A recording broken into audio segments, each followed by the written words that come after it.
What are they thinking? Silicon Valley is supposed to be, they're supposed to care about climate. They're supposed to be, I don't know, pro-science and rational and libertarian. So normally libertarians don't. Thinks he's gay. And she says, JD, do you want to suck dick? 5 years ago, that seemed like being the anti-Trump Republican. So that's what he was. Talked about how he was unfit, how he was cynical. J.D. Vance once called Trump America's Hitler and his policies cultural heroin. Now he's Trump's loyal VP pick and biggest cheerleader. Bill Maher just exposed this epic flip-flop on his show, and Trump completely lost his mind over it. Orange face, tiny fingers, furious tweets. The whole Trump tantrum package was on full display. Watching the former president defend his running mate is like watching a toddler try to explain why he didn't eat the cookies with crumbs all over his face. Before we move on, I'd like to ask you a small favor. If you appreciate this content, please take a second to like this video and subscribe to the channel. Over 98% of you watch the videos without subscribing. It costs you nothing, but it makes a huge difference to us. So, did you click the subscribe button? Great. Thank you so much. Now, back to the video. Trump, I don't like that you're doing this. I don't like you doing this. I don't like doing this. I don't like how you talk to him. I don't like it. But I don't have to hate you. What's up with that? I think it's actually, we've made it way too complicated. It's super simple. These are very rich men. Remember when J.D. Vance used to call Trump America's Hitler? Yeah, that actually happened. Before he became Trump's personal cheerleader, Vance couldn't stop trash-talking the former president.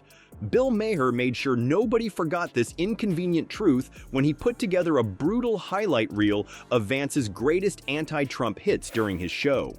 The montage Maher assembled was like a greatest hits album of Vance saying mean things about Trump. And we're not talking about mild criticism here. We're talking about Vance going full scorched earth on the guy who'd eventually pick him as VP. Maher showed clip after clip of Vance from 2016 to 2020, each one more damning than the last. In one particularly spicy moment, Vance compared Trump's policies to cultural heroin, saying they made people feel better for a while, but ultimately destroyed them. Ouch. What's really wild about Vance's anti-Trump era is how he didn't just criticize Trump's policies. He went after his character, his temperament, and basically everything about him. During an interview with Charlie Rose that Maher included, Vance straight up called Trump noxious and reprehensible. In another clip, he told a podcast host he was a never Trump guy who couldn't imagine supporting someone so dangerous. Maher even dug up a 2016 tweet where Vance said he might vote for Hillary Clinton because Trump was so terrible. That's right. J.D. Vance, Mr. MAGA 2024, once considered voting for Hillary. The audience couldn't stop laughing as Maher showed Vance's transformation over time. In early clips, Vance looks all serious and concerned, talking about how Trump represents a threat to democracy. Fast forward a few years, and there's Vance on Fox News grinning like he won the lottery, praising Trump's amazing leadership. Who have decided to back the Republican Party that tends to do good things for very rich men. I'd be surprised if me and Trump won just the normal gay guy vote. Because, again, they just wanted to be left the hell alone, and now... Maher nailed it when he described this change as an Olympic-level somersault with a triple twist. The guy didn't just flip-flop, he did backflips, cartwheels, and the entire gymnastics routine. Maher's timeline was especially revealing. He showed how Vance's opinion of Trump suddenly improved right around 2021, exactly when Vance started eyeing that Senate seat. What a coincidence! One day Trump's America's Hitler, and the next he's America's savior. Maher pointed out that Vance's political conversion was about as subtle as a sledgehammer to the face. It's like watching someone burn their old diary right before their wedding to someone they used to hate, Maher joked as the audience roared. The detail in Vance's earlier criticisms is what makes this all so ridiculous. He wasn't just repeating talking points, the guy had essays worth of specific problems with Trump. In one clip, Maher showed Vance spent 3 minutes breaking down why Trump's economic policies would hurt the very working-class voters he claimed to champion. In another, he methodically explained why Trump's character flaws made him unfit for office. This wasn't casual disagreement, this was deeply thought-out opposition. But here's where it gets really funny. When Maher showed clips of present-day Vance, it's like watching a completely different person. Gone are the thoughtful criticisms, replaced by generic praise about how Trump is fighting for the forgotten Americans and standing up to the elites. The transformation is so complete it's almost impressive. As Maher put it, either Vance had a religious conversion or he's the biggest political opportunist since every other politician. The timeline Maher presented made it painfully obvious what happened. As Vance's criticism of Trump faded, his political ambitions grew. First came the Senate run, where suddenly Trump wasn't so bad after all. Then came the VP nomination. And wow, wouldn't you know it, Trump became the greatest leader in American history overnight. Maher showed a graph where Vance's praise for Trump increased in perfect proportion to his proximity to power. The audience was in stitches seeing how perfectly the lines matched up. So how did Vance go from Trump critic to Trump superfan? Simple answer: naked ambition and a VP nomination. Turns out principles are pretty easy to drop when there's power up for grabs. Bill Maher, top of class. He did the right thing going, and I agree with his description. And he says, no, Mama. And she says, then you're not gay. And even if you did want to suck dicks, that would be okay. Vance saw which way the Republican winds were blowing and adjusted his sails accordingly. His transformation wasn't based on Trump changing or improving. It was based entirely on what Vance needed to advance his career. As Maher pointed out, Vance didn't sell his soul. He put it on layaway with easy monthly payments. That soul Vance put on layaway? Turns out it wasn't the only thing he was willing to pawn for political power. His entire hillbilly identity, the one that made him millions and built his brand, got tossed faster than yesterday's Mountain Dew once it became inconvenient.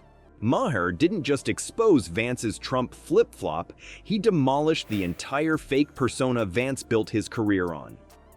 Let's talk about Hillbilly Elegy, the book that made Vance rich and famous. In it, he painted himself as the ultimate Appalachian whisperer, a guy who grew up hard but made it out and could explain those mysterious poor white folks to coastal elites. The book was a hit. It sold millions of copies and even got made into a movie. Suddenly, J.D. Vance wasn't just some guy from Ohio. He was the official spokesperson for a struggling region. Maher pulled no punches when he displayed pages from Vance's bestseller alongside his recent voting record. In Hillbilly Elegy, Vance wrote movingly about how addiction tore apart families in his community, including his own mother's struggles. He talked about how government intervention and treatment programs were essential lifelines. Fast forward to Senator Vance, and what do we see? Votes against expanding addiction treatment programs, against funding for rural health centers, and against measures that would help the very people whose struggles filled his book's pages.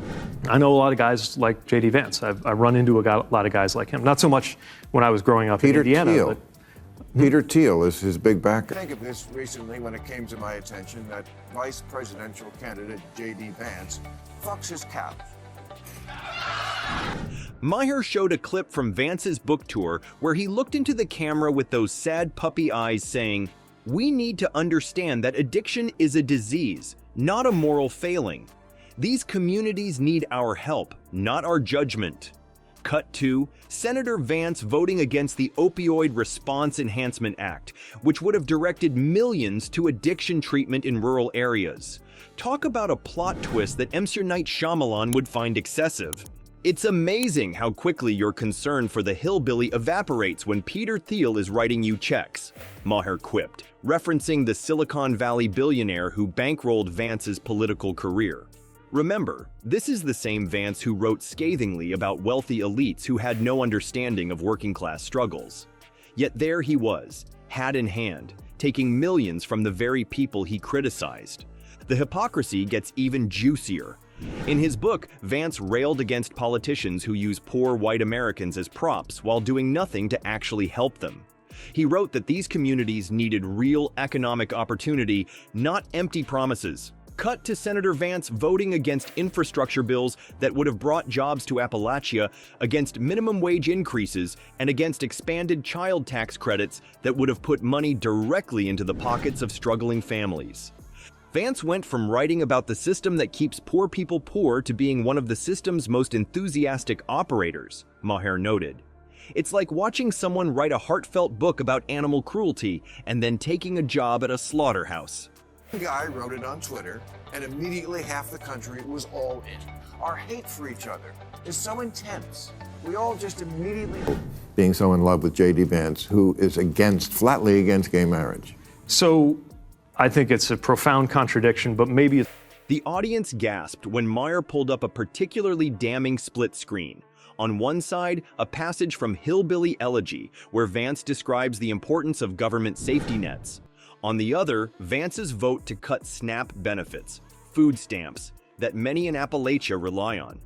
I guess those hillbillies should just eat their own bootstraps, Maher joked, though nobody was laughing at the cruel reality. Perhaps most telling was a clip Maher showed from a 2017 interview where Vance, fresh off his book success, promised he would never abandon his roots or the people he wrote about. "These are my people," he said earnestly. "Their struggles are my struggles. I'll never forget where I came from." Cut to Vance at a $10,000 a plate fundraiser in Silicon Valley, schmoozing with tech executives who couldn't find Appalachia on a map. Maher didn't stop at exposing the contradiction between Vance's book and his politics. He pointed out how Vance has literally changed how he speaks, playing clips from early interviews and recent appearances. The difference was striking. Gone was the slight Appalachian accent, replaced with the polished tones of a Washington insider. Even his clothing had transformed from the casual attire of his book tour to bespoke suits that probably cost more than what many of his former neighbors make in a month. J.D. Vance isn't just a political chameleon, Maher concluded. He's someone who commodified his background, sold it for parts, and then abandoned it entirely once it served its purpose. He's less hillbilly, more elegy for his own integrity. I'd be surprised if me and Trump won just the normal gay guy vote, because again, they just wanted to be left the hell alone. And now, what Bill said after going to the White House. Well, I think it just shows that everything that people, because mind you, I saw clips of him like taking Trump out of context. You know you've hit a nerve when a former president decides to throw a digital temper tantrum at 3 a.m. After Maher's surgical takedown of Vance went viral, Trump didn't just get mad, he went full-blown caps lock crazy in a social media meltdown that perfectly proved Maher's point about both men. Within hours of the segment airing, Trump's stubby fingers were hammering away at his phone keyboard. Bill Maher is a total loser with no talent and the worst ratings in late night, Trump posted, completely ignoring the actual content of Maher's critique. It's like watching a kid cover their ears and yell, "I can't hear you," when someone points out they've been caught in a lie. The funniest part, Trump's defense of Vance took a backseat to Trump defending Trump. In a rambling 300-word post, he mentioned Vance exactly twice while referring to himself 17 times. Nothing says, "I care about my VP pick," like making his scandal all about yourself. One post actually read, "Many people didn't like me at first, but then they saw how amazing my presidency was. JD is smart enough to recognize greatness when he sees it." Trump basically admitted Vance trashed him but tried to spin it as Vance having an enlightenment about Trump's supposed greatness. Instead of addressing any of Vance's previous criticisms, you know, the ones where his running mate compared him to Adolf Hitler, Trump focused on attacking Maher's appearance, calling him Ugly Bill with the failing show. When you resort to playground insults about someone's looks, you're basically waving a white flag that says, "I have no actual defense here." The grammar in these posts was a masterclass in how not to write English. Random capitalization, 3 exclamation points where one would do, and sentences that start one place and end somewhere completely different. Trump wrote, "Bill Maher, who nobody watches anymore because he's so boring, doesn't understand that great men like J.D. Vance can change their opinions when they see all the incredible things I've done for this country, unlike Sleepy Joe, who can't even remember his own name." Earl Vance goes to his grandmother, who he calls Mama, and he asks her if she, a woman born in Kentucky in 1933... It's not that complicated. I know there are a lot of folks who say, what's going on with some of these Silicon Valley folks veering into Trump world with J.D. Vance and backing Trump? Breathtaking stuff, really. What's especially telling is what Trump didn't say. He never denied that Vance said those things. There was no claim of fake news or edited videos. Nope. Trump just got mad that someone had the audacity to remind the public about it. His defense boiled down to, yeah, he called me Hitler, but now he thinks I'm awesome. So what's the problem? The insults flew fast and furious. Failing comedian and ratings in the toilet made appearances. Trump's go-to lines whenever anyone criticizes him effectively. It's like he has a dartboard of 6 insults he throws at the wall when he gets angry. For a guy who claims to have the best words, he sure recycles the same handful of them. Trump's social media director later had to delete 3 of the posts after they violated platform rules about personal attacks. Nothing says presidential temperament like having your angry rants removed for being too nasty, right? One of the deleted posts reportedly included a bizarre reference to Maher's personal life and an unflattering photoshopped image that we won't dignify by describing. The timing of these posts was equally revealing. Timestamp data showed Trump posted at 2:43 a.m., 3:17 a.m., and 4:22 a.m. Who among us hasn't stayed up all night obsessing over what a late-night comedian said about our hand-picked VP candidate? Totally normal behavior from someone who wants the nuclear codes back. By morning, Trump's team tried damage control, with a campaign spokesperson appearing on Fox News to claim the former president was simply defending his friend from unfair attacks. But the horse had already left the barn, trampled the garden, and was halfway to the next county. Convention is roll out your vice presidential candidate, which in this case was J.D. Vance. Yeah. I know him a little bit. And Trump is like, I don't have to tell you guys, you know him. Will you ask Geraldo how he went 4 years at Fox loving Trump while he was there, and then he leave? The spokesperson couldn't explain why Trump's defense centered almost entirely on himself rather than Vance. The irony is that Trump's meltdown proved exactly what Maher was saying. That Vance sold his soul to someone with the emotional regulation of a toddler, and that Trump demands absolute loyalty while offering none in return. If Vance hoped his past criticisms would stay buried, Trump's reaction ensured they'd get a second life in the news cycle. And there you have it, folks. Bill Maher didn't just pull back the curtain on J.D. Vance's flip-flopping, he basically wrote the playbook on how to expose political opportunism. What we witnessed wasn't just another comedy bit, it was a masterclass in holding politicians accountable. The beauty of this whole saga is watching how a late-night comedian managed to trigger such an epic meltdown from the former president. When comedians can send Trump into a 3 a.m. typing frenzy, you know they've hit the bullseye. So next time you hear Vance or Trump talking about loyalty or principles, just remember, their words are about as valuable as Trump University diplomas.